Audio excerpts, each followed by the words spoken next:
And here we are on the characteristics tab. And let me show you the most basic way in which you work with characteristics. You'll notice that in column A, there are a bunch of values expressed. And those values are the base values, right? Um, they are displayed because if you double click on one of those cells, you'll notice that there's a formula there. And that formula is grabbing the base from column D and using it to figure the characteristic as it currently stands, right? We haven't allocated any points to anything yet, so the formulas are working with only the bases. So let me show you the most basic thing that you would do to increase those characteristics. You're going to go to column F, okay? And there you enter the units of increase. So for example, you want to raise your 2d6 strength to a 3d6 strength, you enter a 1 in column F. That 1 will add to the base for a total of 3d6.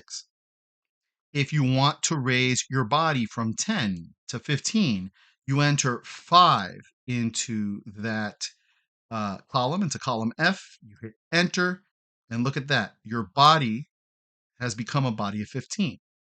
Furthermore, you'll notice that the hero calculator is automatically generating all of the values for the figured or derived characteristics: stunned, recovery, knockout, and endurance, right? Those are all multiples of body. So you'll see that stunned and recovery are both times 1, your body characteristic, and knockout is times 2, and endurance is times 3. So that's two 15s, a 30, and a 45, handling all of that for you. You want to raise your defense from a 10 to a 15. Great. Enter a 5 there, and you'll notice that you have done so. And if you want to have some resistant defense for your character, let's put 5 points of resistant defense in there. Now you have 5 resistant defense. And this is something else that the hero calculator will do for you. It will add the 15 ordinary defense to the 5 resistant defense for a total of 20 defense, because that's how defense works in this game. Okay. And so on and so forth, right? I want to raise the speed from a 1 to a 2. So I'll enter a 1 into column F and we get a 2 speed. And the same would apply to dexterity, intelligence, and ego. So honestly, 80% of the time, that's all I have to do to work with characteristics. I typically go into the hero calculator, enter some numbers into column F, and I'm off, right?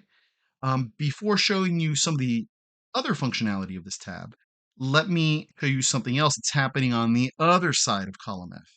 And that's that this column here, column G, which is labeled APs, that stands for active points.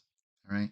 And really, active points are a term that you really primarily use for powers, but I include it here as well. What it basically is the base allocation of points that you need to either get a power or to, in this case, increase your base characteristics, right?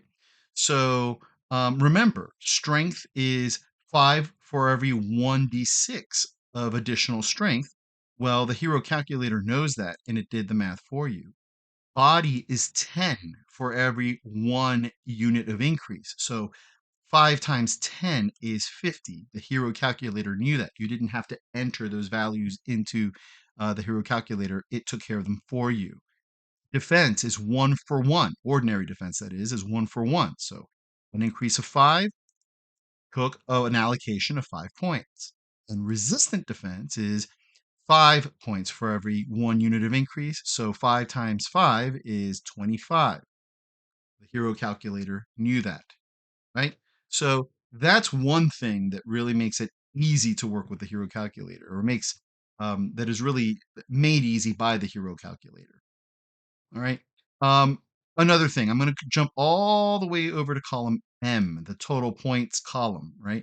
And you'll notice that the values that are expressed in the active point column are also duplicated here under the total points column.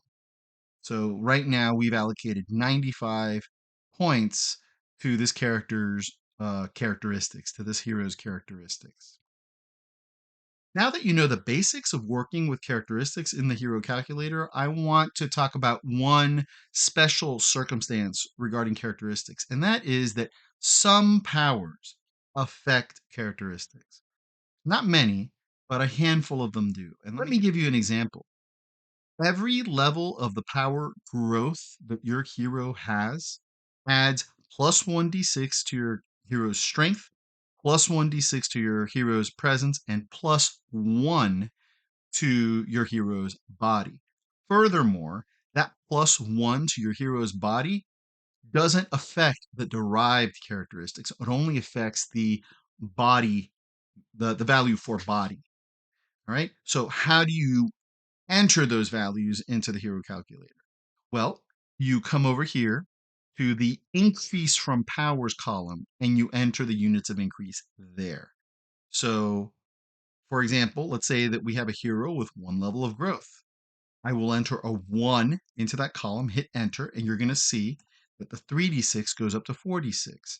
However, you'll notice that the active points have not changed and that the total points have not changed because the point allocation to for your character to have growth occurred over on the powers tab, not on the characteristics tab. So this is a place where you can enter those values so they affect the end value for the characteristic, but it won't affect any of the point allocation aspects of this tab.